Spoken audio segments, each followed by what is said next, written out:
Oh, hello. Did I ever tell you about the time I dated a treasure hunter? Well, I was about 19 years old, and I met him at a library in Miami, Florida. He was looking through a big, crumbling book of ancient maps, and he caught my eye because he was such a handsome boy. He had jet black hair, deep brown eyes, and his name was Alonso Juan Marcos dos Santos Vallejo Famoso Armenteros, Jr. I just called him Al. Now, Al had found lots of small treasures before, a few gold coins, a conquistador sword, but never anything big. But when I met him, he had just discovered a map showing the way to an underwater cave. And in this cave, the map said, was a pirate's treasure of unimaginable riches. One blustery day in April, Al and I set sail in a little boat into the big blue Caribbean Sea. 2 weeks later, we dropped anchor in the middle of nowhere, put on our diving gear, and jumped into the ocean to find our treasure. We swam down and down, further than I'd ever been before. There were cartoon-colored fish and strange wiggly plants everywhere. And then we saw the cave, a big black hole surrounded by seaweed. And in the cave, we found a rusty old trunk, which we hauled back up to our boat. We cleaned up the trunk, and on it was written in black letters, "Pirates' property, keep out, private, private, private." Well, of course, we were very excited, and Al grabbed a crowbar and jammed the lock open. We carefully lifted the lid, and inside we saw about a dozen pairs of floppy white underpants. Turns out that's why it was marked private. We'd just traveled 200 miles and dived to the bottom of the sea to break into a pirate's underwear drawer. Not exactly a pirate's booty, just something a pirate used to cover his booty. But I did enjoy exploring under the sea, and this story is a very famous one about a girl who lives in the ocean and falls in love with a boy who lives in our world. It's The Little Mermaid by Hans Christian Andersen. Part 1. Far out in the ocean, where the water's as blue as the prettiest cornflower and as clear as crystal, it is very, very deep. So deep indeed that no cable can fathom it. Many church steeples, piled one upon another, would not reach from the ground beneath to the surface of the water above. There dwell the Sea King and his subjects. We must not imagine that there's nothing at the bottom of the sea but bare yellow sand. Well, no indeed. There's the most singular flowers and plants that grow there, and the leaves and the stems of which are just so pliant that the slightest agitation of the water causes them to stir as if they had life. Fishes, both large and small, glide between the branches as birds fly among the trees here upon land. In the deepest spot of all stands the castle of the Sea King. Its walls are built of coral, and the long Gothic windows are of the clearest amber. The roof is formed of shells that open and close as the water flows over them. Their appearance is very beautiful, for in each lies a glittering pearl which would be fit for the crown of a queen. The Sea King has been a widower for many years, and his aged mother kept house for him. She was a very wise woman, and exceedingly proud of her high birth. On that account, she wore 12 oysters on her tail, while others, also of high rank, were only allowed to wear 6. She was, however, deserving of very great praise, especially for her care of the little sea princesses, her granddaughters. They were 6 beautiful children, but the youngest was the prettiest of them all. Her skin was as clear and delicate as a rose leaf, and her eyes as blue as the deepest sea. But like all the others, she had no feet, and her body ended in a fish's tail. All day long they played in the great halls of the castle or among the living flowers that grew out on the walls. The large amber windows were open, and the fish swam in just as the swallows fly into our houses when we open the windows, excepting that the fishes swam up to the princesses, ate out of their hands, and allowed themselves to be stroked. Outside the castle there was a beautiful garden in which grew bright red and dark blue flowers, and blossoms like flames of fire. Well, the fruit glittered like gold, and the leaves and stems waved to and fro continually. The earth itself was the finest sand, but blue as the flame of burning sulphur. Over everything lay a peculiar blue radiance, as if it were surrounded by the air from above, through which the blue sky shone, instead of the dark depths of the sea. In calm weather, the sun could be seen, looking like a purple flower with the light streaming from the center. Each of the young princesses had a little plot of ground in the garden where she might dig and plant as she pleased. One arranged her flower bed into the form of a whale. Another thought it better to make hers like the figure of a little mermaid. But that of the youngest was round like the sun and contained flowers as red as his rays at sunset. She was a strange child, quiet and thoughtful, and while her sisters would be delighted with the wonderful things which they obtained from the wrecks of vessels, she cared for nothing but her pretty red flowers, like the sun, except a beautiful marble statue. It was the representation of a handsome boy carved out of pure white stone, which had fallen to the bottom of the sea from a wreck. She planted by the statue a rose-colored weeping willow. It grew splendidly, and very soon hung its fresh branches over the statue, almost down to the blue sands. The shadow had a violet tint and waved to and fro from the branches. Well, it seemed as if the crown of the tree and the root were at play and trying to kiss each other. Nothing gave her so much pleasure as to hear about the world above the sea. She made her old grandmother tell her all she knew of the ships and towns and the people and the animals.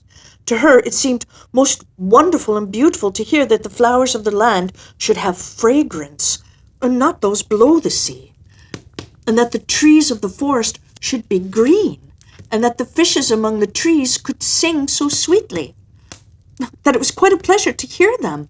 But her grandmother called the little birds fishes, or she would not have understand, for she'd never seen birds. "When you have reached your 15th year," said the grandmother, "you will have permission to rise up out of the sea, to sit on the rocks in the moonlight while the great ships are sailing by, and then you will see both forests and towns."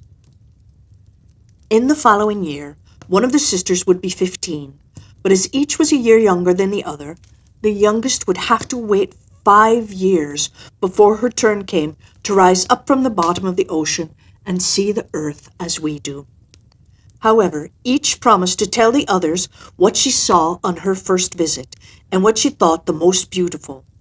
For the grandmother could not tell them enough. There were so many things in which they wanted information. None of them longed so much for her turn to come as the youngest, she who had the longest time to wait, and who was so quiet and thoughtful. Many nights she stood by the open window, looking up through the dark blue water, and watching the fish as they splashed about with their fins and tails. She could see the moon and stars shining faintly, but through the water they looked larger than they do to our eyes. When something like a black cloud passed between her and them, she knew that it was either a whale swimming over her head or a ship full of human beings who never imagined that a pretty little mermaid was standing beneath them, holding out her white hands toward the keel of their ship. As soon as the eldest was 15, she was allowed to rise to the surface of the ocean. When she came back, she had hundreds of things to talk about, but the most beautiful, she said, was to lie in the moonlight on a sandbank in the quiet sea near the coast and to gaze on a large town nearby where the lights were twinkling like hundreds of stars, and to listen to the sounds of the music, the noise of carriages, and the voices of human beings, and then to hear the merry bells peal out from the church steeples, and because she could not go near to all these wonderful things, she longed for them more than ever. Oh, did not the youngest sister listen eagerly to all these descriptions? And afterwards, when she stood at the open window, looking up through the dark blue water, she thought of the great city, with all its bustle and noise, and even fancied she could hear the sound of the church bells down in the depths of the sea. In another year, the second sister received permission to rise to the surface of the water and to swim about where she pleased. She rose just as the sun was setting, and this, she said, was the most beautiful sight of all. The whole sky looked like gold, while violet and rose-colored clouds, which she could not describe, floated over her, and still more rapidly than the clouds flew a large flock of wild swans towards the setting sun, looking like a long white veil across the sea. She also swam towards the sun, but it sunk into the waves, and the rosy tints faded from the clouds and from the sea. The third sister's turn followed. She was the boldest of them all, and she swam up a broad river that emptied itself into the sea. On the banks she saw green hills covered with beautiful vines. Palaces and castles peeped out from amid the proud trees of the forest, and she heard the birds singing, and the rays of the sun were so powerful that she was obliged often to dive down under the water to cool her burning face.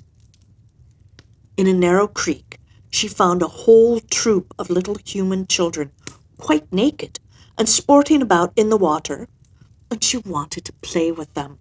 But they fled in great fright, and then a little black animal came to the water. It was a dog, but she did not know that, for she'd never seen one before. Well, this animal barked at her so terribly that she became frightened and rushed back to the open sea. But she said she would never forget the beautiful forest, the green hills, and the pretty little children who could swim in the water, although they had not fishes' tails. The fourth sister was more timid, and she remained in the midst of the sea, but she said it was quite as beautiful there as near the land. She could see for so many miles around her, and the sky above looked like a bell of glass. She had seen the ships, but at such a great distance that they looked like seagulls. The dolphins sported in the waves, and the great whales spouted water from their nostrils, till it seemed as if 100 fountains were playing in every direction. The fifth sister's birthday occurred in the winter, so when her turn came, she saw what the others had not seen the first time they went up. The sea looked quite green, and large icebergs were floating about, each like a pearl, she said, but larger and loftier than the churches built by men. They were of the most singular shapes, and glittered like diamonds. She had seated herself upon one of the largest, and let the wind play with her long hair, and she remarked that all the ships sailed by rapidly, and steered as far away as they could from the iceberg, as if they were afraid of it. Towards evening, as the sun went down, dark clouds covered the sky, the thunder rolled and the lightning flashed, and the red light glowed on the icebergs as they rocked and tossed on the heaving sea. On all the ships the sails were reefed with fear and trembling, while she sat calmly on the floating icebergs, watching the blue lightning as it darted its forked flashes into the sea.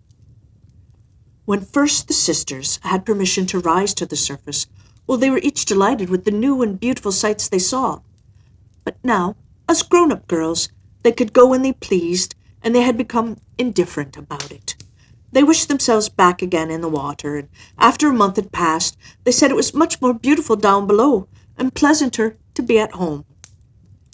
Yet often, in the evening hours, the 5 sisters would twine their arms around each other and rise to the surface in a row. They had more beautiful voices than any human being could have, and before the approach of a storm, and when they expected a ship would be lost, they swam before the vessel and sang sweetly of the delights to be found in the depths of the sea, and begging the sailors not to fear if they sank to the bottom. But the sailors could not understand the song. They took it for the howling of the storm, and these things were never to be beautiful for them, for if the ship sank, the men were drowned, and their dead bodies alone reached the palace of the Sea King. When the sisters rose arm in arm through the water in this way, their youngest sister would stand quite alone, looking after them, ready to cry, only that the mermaids have no tears, and therefore they suffer more. "Oh, were I but 15 years old," said she, "I know that I shall love the world up there and all the people who live in it." At last she reached her 15th year. "Well, now you are grown up," said the old dowager, her grandmother, "so you must let me adorn you like your other sisters." And she placed a wreath of white lilies in her hair, and every flower leaf was half a pearl. And then the old lady ordered 8 great oysters to attach themselves to the tail of the princess to show her high rank. "But they hurt me so," said the little mermaid. "Pride must suffer pain," replied the old lady. Oh, how gladly she would have shaken off all this grandeur and laid aside the heavy wreath.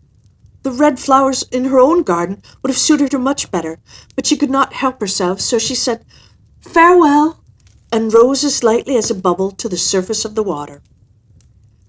The sun had just set as she raised her head above the waves, but the clouds were tinted with crimson and gold, and through the glimmering twilight beamed the evening star in all its beauty.